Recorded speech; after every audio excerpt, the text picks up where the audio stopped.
Welcome to Season 3 of Ed Falco on the Air. In today's episode, Matthew Vollmer is here with me, and he's going to read his short story, O Land of National Paradise, How Glorious Are They Bounties. Matthew's writing has appeared in many of our best literary journals, including Tin House, the Oxford American, The Sun, as well as being anthologized in the Pushcart Prize and the Best American Short Stories and the Best American Essays.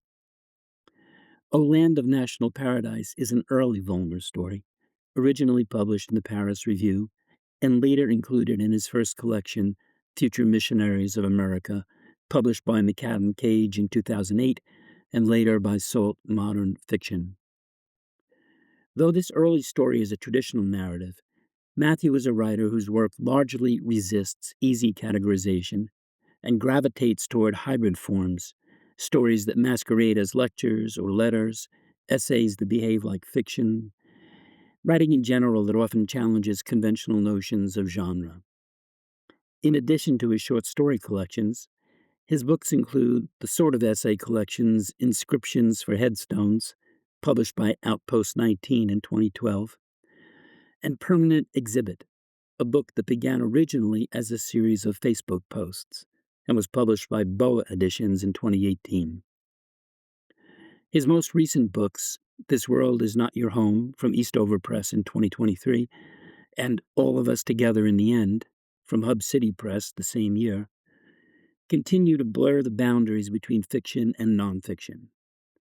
But in O Land of National Paradise, Matthew tells a fairly straightforward story about a young man, Harper, working as a waiter in Yellowstone Park, whose love for his best friend's girlfriend, Abby, gets even more complicated when the best friend, Wes, dies suddenly and tragically. The bulk of the story is told over the course of a morning run in Yellowstone, a run that ends in Abby's bedroom.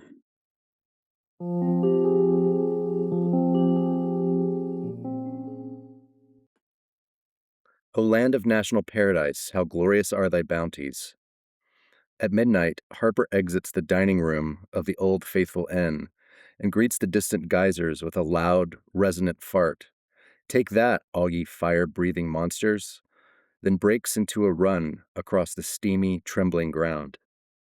The moon is disarmingly bright, and Harper, still in his tux pants, shirt, bow tie, and name tag, heads for the shadows, chant whispering, I am alive, I am alive, I am the conqueror of all bad things. Hurling his body through space, he believes, will alter his chemistry, will help him rearrange and therefore maybe understand those words that, just before dawn, streamed from the sticky earpiece of the employee dorm payphone, as the voice on the other end, so steady, almost serene, informed Harper that his best friend, Wesley Morgan Montgomery, had not pulled through the coma, that he had died in his sleep. Harper had spent the rest of the day working a double. Somebody had to fill Wes's shift. And as he delivered platters of dewy greens and loins of beast to people who had not died, he kept forgetting, then re-realizing that Wes was dead. Once, when he lost himself in the details of Wes's passing, the helicopter airlifting Wes's body from the bend in the road where the RV had struck him and where a hole in his head had opened and bled and refused to close, Harper had spilled an entire tray of huevos rancheros for a table of very disappointed Midwesterners, Boilermakers, it appeared from their sweats, who shook their big, sad heads at him. Harper was tempted to think that head-shaking, when placed within the context of death, should seem pathetically trivial, and that knocking these same heads together would produce a highly satisfying sound. But then, from somewhere deep in his head, he heard Wes's voice saying, what if you were a very hungry person with a big, fat, sad head? Wouldn't you be a little pissed off after being crammed into a tour bus all day, breathing the stink of your fellow man, only to have your waiter dump your food on the floor? So Harper forgave the head shaking, shut his eyes, took a deep breath, counted to 7, and imagined what diving into Pocket Basin would feel like. That secret pool in the Firehole River where underground heat vents release bursts of warmth when feet smush into mucky bottom slime, and where clouds coast overhead like skiffs ferrying light across skies that only know how to be bright, bright blue, and where sometimes there is a young woman swimming with you who encourages the shucking of swimsuits. A young woman named Abby who, over the past few weeks, you have fallen into an accidental kind of love with, regardless of the fact that falling in love with your best friend's lover isn't the most honorable thing in the world to be doing. But then again, maybe this falling in love with your best friend's lover is the finest tribute you can pay to a friendship, the only acceptable way to interact with a woman whose beauty and sarcasm and intellect you admired as she charmed your best friend first. A woman nobody could take their eyes off when she skipped into the employee cafeteria, her unbuttoned tuck shirt exposing belly button ring and sports bra. A woman who's kept every dark secret you've told and who wept for the comatose Wes when you didn't have it in you. A woman who celebrates the way naked feels, whether it be in geyser steam, cotton sheets, or hot pools of mineral water, because when you're dead, who knows, maybe naked won't feel like this. But now Abby and all warm river places are far, far away. So to stay warm, Harper must keep running, and even though his black bow tie unhinges itself and flaps away into the night, he can't retrieve it, because that would be going back. And right now, he's only interested in moving ahead, past all these welcoming, moonlit portals that would burn you alive, or, if you could stand the heat, who knows? Lead to worlds where warm life forms fuse amoeba style, regenerating forever and ever in tireless orgasms of light. 20 yards ahead, an old bison moseys through steamy bacteria slime, and Harper tells himself he's not afraid. Nothing to see here, keep moving. Though just last week an old bison of similar mass and mange plunged his horns into a New Jersey retiree and tossed him over a small pine tree. This bison, however, could care less as Harper swooshes past, entering a cloud pouring from a troubled mouth in the ground, his nostrils gulping sulfur drafts as he savors the hot, wet, life-death pungencies now associated with the vocabulary of geothermals. A gurgling, plopping, whistling chorus, best appreciated post-twilight, because after the sun comes up, the tourists will return, emerging from tents, vans, and campers to begin their daily devastations. A series of performances that wouldn't be so unbearable if you were more like Wesley Montgomery, who'd stand among the sweaty throngs and robotic video cameras, not only watching with awe Old Faithful spewing her frothy load, but also watching with awe the watchers, a congratulatory look of, "You all made it. The journey's over, old friends," spread across his face. And for a moment, it would look as if he might embrace someone. In Wes's mind, as he offered to take snapshots of families posing before the plume, he really was playing gracious host to these poor souls who had saved their money for months, maybe even years, and traveled for days to reach this legendary wilderness of the American sublime, the singular, glorious, fantastic realm of, "Fuck that," Harper whispers, increasing speed, cherishing the sensation of not knowing where he's going, allowing his legs to make all the decisions, splatting through crusty patties of bison shit, taking shortcuts across glittering mineral crust, not caring if a leg should crash through to a searing world of pain on the other side, because he's got something to prove, which is that he's not afraid of searing worlds of pain. And when he glances into the sky to launch a thank you to the always benevolent Lord of Hosts, who must be up there somewhere among and beyond the constellations, then trips and falls, skidding against the boardwalk, polyester ripping at his knees, splinters thrusting into his palms. But, imagining Wes cheering him on, he rolls and leaps up and regains his previous stride with an acrobatic fluidity, as if the fall was part of a practice routine. He knows it should hurt more, his hands only slightly buzzing, but here in the land of national paradise, pain, like so much steam rising from the oozing wounds in the earth, evaporates, whoosh, just like that. It's the healing distractions of nature's majesty, the annihilation by water and fire, of all thoughts foul, and up, there it goes again, another melty glob of rock sneezing smoke out its blowhole. As Harper enters a field of black trees skeletonized by fires in 1988, he considers sprinting toward the clean, well-lighted employee pub where the sweet anesthesia of whiskey awaits, and where, though everyone's probably discussing with furrowed brows the fragility of life, things are unfolding as usual. It's fucking unbelievable, they'll say, burning their tongues on pizza and pouring draft beer down their throats. There will be grieving, of course, because everybody knew Wes and will recall with fondness his repertoire of famous voices and how, when the managers weren't looking, he'd gobble leftover fries from the plates he'd lugged into the kitchen, and if somebody raised an eyebrow, he'd respond with mouth full of food and a deadpan, "What, you got something against other people's food?" Half-toasted employees will shake their heads in polite disbelief, and for the next few days, as they travel to their respective hospitality positions, they'll keep an eye out for wild RVs.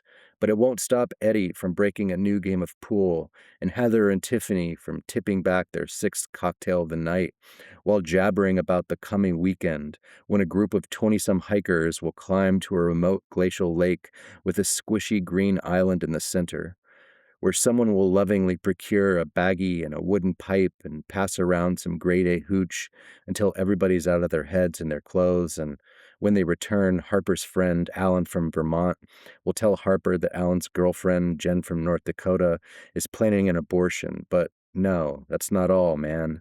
This isn't her first abortion, it's her third. God, Harper whispers. God is our refuge and strength ever present in times of wondering as he gazes across the rolling hills of smoking limestone if this qualifies as trouble. Splashing through the Firehole River, a waist-high current threatening to take him down. But he twists and heaves and emerges on the other side, and almost trips again over a dead log, noting here that one tiny mistake and one could, quite easily, split one's head open, and that rubbery brains splurting out would leave one in a very different state of mind. And Harper wonders, what if Wes had only had an itch in his groin before crossing the road, or had remembered to look both ways, or if only on his last morning Wes's alarm hadn't gone off, or if the night before the accident Harper, instead of slipping quietly into Abby's bedroom, had thought to drag Wes out of his room, or he was sleeping his life away, to sit under the stars with a couple of beers because, Wes, even though we see each other every day and we grew up in the same town and rode our bikes up the same dirt embankments and sang hymns in the same church, we haven't talked over beer in a long time, and there's a lot we should probably discuss, not the least of which are my feelings for the woman you love. Oh, yes, let's, Wes would have said, laughing and raising a foaming bottle to the sky, toasting the coincidence and dreaming up plans to provide for their collective joy. Sure, he might have slugged Harper in the stomach, but for the most part, it would have been about forgiveness and staying up late and oversleeping just enough so that Wes would have had to run to work, by which time the RV of death would have safely passed. But such thoughts are futile and dim, and the boardwalk's coming to an end, so Harper savors the last rhythmic clomp of his shoes, a near profanity in this quietly hissing landscape. The sound of human feet running through this national paradise land is a sound he figures is near extinction, so hey, why not celebrate it? In 50 years, once his head has grown big and fat and sad like all the others, he'll return, maybe with Abby, to be trammed through the park in sterilized plastic pods, glum passengers gazing through insulated glass at plugged up geysers spurting half-heartedly, sick animals collapsing around them, and everyone will wonder if such a travesty as ruining a national paradise land could ever be forgiven. Everyone except the ones like Wes who would say, forget it. We were born to destroy, to be destroyed. And here, Harper thinks, here is where a ghoulish Wes should appear out of nowhere to run alongside me, head wound and all, and perhaps he'll be wearing his tux too, and offering whimsical advice from the beyond the grave about how, for the love of God, one should let one rest in peace. But of course, Wes does not appear out of nowhere because once you enter nowhere, you're there for keeps. This realization, along with the subsequent acknowledgement of life going on, makes the already alien landscape even weirder. The smoking depressions in the ground, the crisp layers of lodgepole pines undulating in the moonlight, the random beasts of the field wandering through knee-deep puddles of algae, and suddenly the landscape seems so lucid, so there, so uncannily real, that for a second Harper imagines that he might be the dream the landscape is having, that perhaps his body is lighter than the vapors it runs through.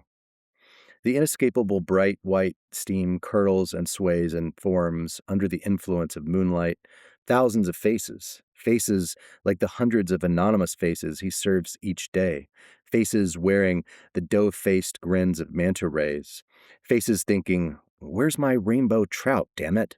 and saying, "Don't call us guys. My wife isn't a guy." The faces of middle-class Anglo-Americans on vacation, any of whom, at any time, could have a brain explosion. And now, Harper intentionally crushes little violet-like flowers as he runs along the grassy banks of a stream winding beside the dormitories where most of the lights are out, though the light in his room is still burning because Kane from Alabama refuses to sleep in the dark. Harper won't ask why. He doesn't ask much of this slouching boy-man monstrosity who fills empty water bottles with Copenhagen spit while drawing ink representations of 18th century vampires, complaining that everybody here sucks and it's just a bunch of fucking dykes and fairies. And when Harper plays employee ambassador saying, "Hey man, at least they're trying for the good things in life and searching for something bigger than themselves," Kane mutters, "What the hell do you know, dumbass?" And Harper buttons his lip and turns over and tries to go to sleep, though for the past week, all he's seen when he shuts his eyes is either the unconscious Wes with his face rearranged, or the naked and smiling Abigail Brown, whom he was supposed to tell last week that maybe it would be in the best interests of all involved if they stopped seeing each other, an idea that didn't work because he kept ending up in her bed, where it was reverent and wild and pure and transcendent, until they stopped, of course, and were filled with a deep and poisonous silence. "Ha!" Harper says aloud, marveling at the way his legs can just keep on going and going. It's like he's an incredible, unstoppable, futuristic running machine that screams, "Wake up, all you motherfucking sleepers, and live!"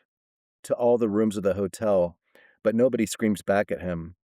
Nobody wakes, and the tomb-dark windows make him think of graves, which make him think of the great beyond, which makes him wonder how many of these sleeping souls on Resurrection Day will be shot into heavenly paradise, and whether or not he'll be chosen as one of the very elect, an idea that, if contemplated further, might cause Harper to fall to the ground. Instead, he closes his eyes and keeps running, faster, faster, not even wondering if he'll smack into a tree or a car or a building or an elk or a bison, but simply eyes closed, legs kicking, this "I'm not afraid to run with my eyes closed" sensation propelling him forward. And in his head, he's ascending Middle Teton again, up gravelly trails, leaping streams, and when the mountain peak finally appears, a jagged fin iced with snow, swathed in cloud, he's traveling through a Zen painting and expects monks scouring the ground for psychedelic mushrooms, but when he reaches the snowy top, where dead ancestral spirits supposedly reside in crystalline bliss, he finds he's alone. Then, whoa, the cold is kissing his face, and he opens his eyes to see the snow falling nonchalantly, flaky and soft. Like torn bits of icy paper, they cling to his eyelashes, and when he squeezes them away with his eyelids, they trickle down his face. Up in the sky, clouds have moved in, but the moon's still in one corner, and all across the land now, snow is falling, settling on the roofs of the dormitories and the cafeteria, and the tall, triangular Old Faithful Inn, on the fur of the ambivalent bison, and the branches of lodgepole pines. Finally, he reaches the dormitory where he lives and where a yellow light spills from the open door. Ah, yes, a sign of welcome. And he leaps inside, his footsteps pounding out echoes and his breath reverberating off the cinder blocks as he turns a corner and finds the stairs and yanks himself up using the cold metal railing, and then down another hallway and past the room where Robbie from Arizona and Sam from Oregon live, and who he sees in a peripheral flash are still awake and kicking a hacky sack around the room, while Rachel from Texas stuffs marijuana into a bong pipe, and as he passes they call, "Harper! Hey Harper, where you been?" And his lungs burn as he gasps, "Running!" without pausing, because just thinking of what's going to happen gives him a hard-on mid-stride, a hard-on that will offer no solutions or consolations, but a hard-on that, nevertheless, must not go unused. He knows Abby's door will be cracked open, and it is, and he knows that she'll be asleep, and it looks like she is, so he quietly slides off his crusty tuck shirt and pants and slips beneath the covers, wondering whether he should have taken a shower, though he knows she won't complain, because she truly wants him, no matter how badly he reeks. When she turns over and he sees that she hasn't been asleep, but instead has been lying awake, probably thinking about Wes and wondering where he, Harper, had been, because she was worried, she wanted to talk, she wanted to love him and postpone for a moment this dumbfounded loss. As they embrace, he says, "Shh," thinking, "It will be better if we don't speak." As their faces touch, and with trembling lips his mouth finds hers, while his hands work underneath the silk, touching her warm, bountiful flesh, hastily unbuttoning and tugging and peeling away the clothes that are in the way of where he needs desperately to be.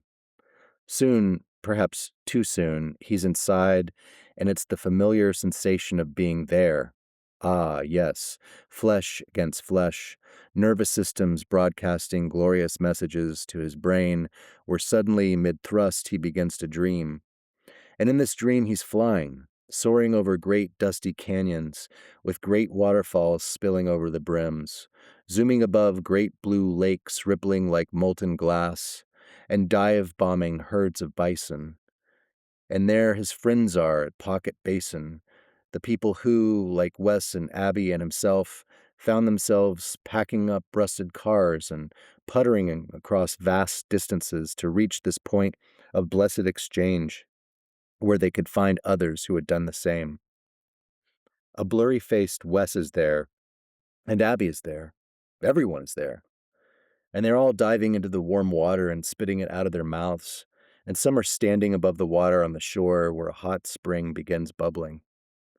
That's when Abby reminds him not to blast off inside her, and so he goes, and when he does erupt, he can't help but emit bursts of nervous laughter so loud that Abby says, "Shh," and cups her hand over his mouth.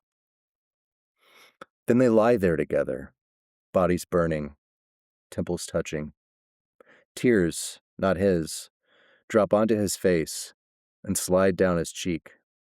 He knows Abby's thinking of Wes, maybe, and this is okay, maybe even preferable, thinking about how she wishes he was Wes.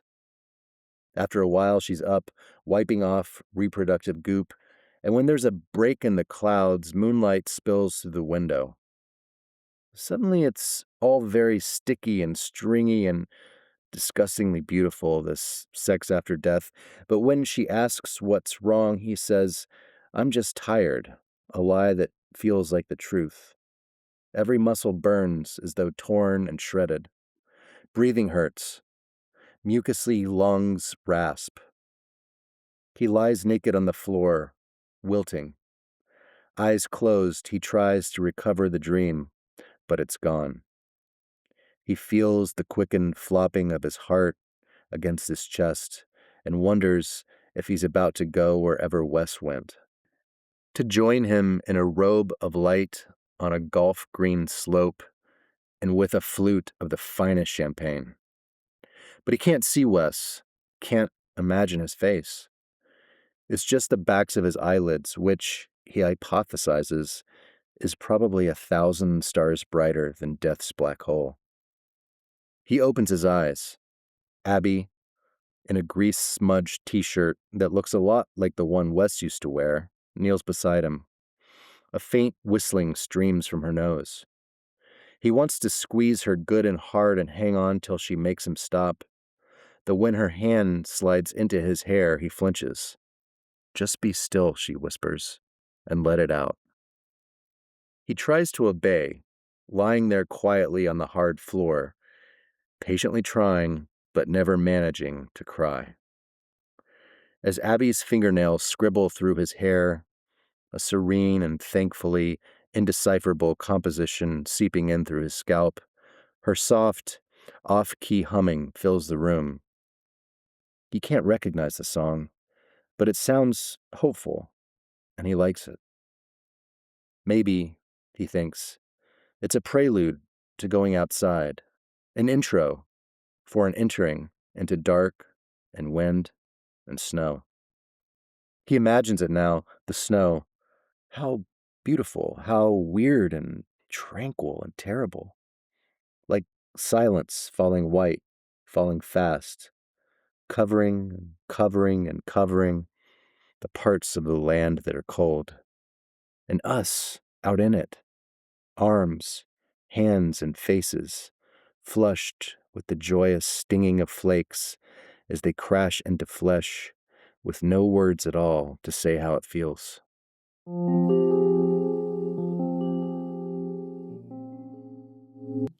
That was O Land of National Paradise, How Glorious Are Thy Bounties, written and read by Matthew Vollmer, and included in his first short story collection, Future Missionaries of America. Thanks for listening, and please come back next week when I'll be reading Wild Girls, a story of my own, first published in the Missouri Review and later included in my collection, Burning Man from Southern Methodist University Press. Till then, be well, take good care.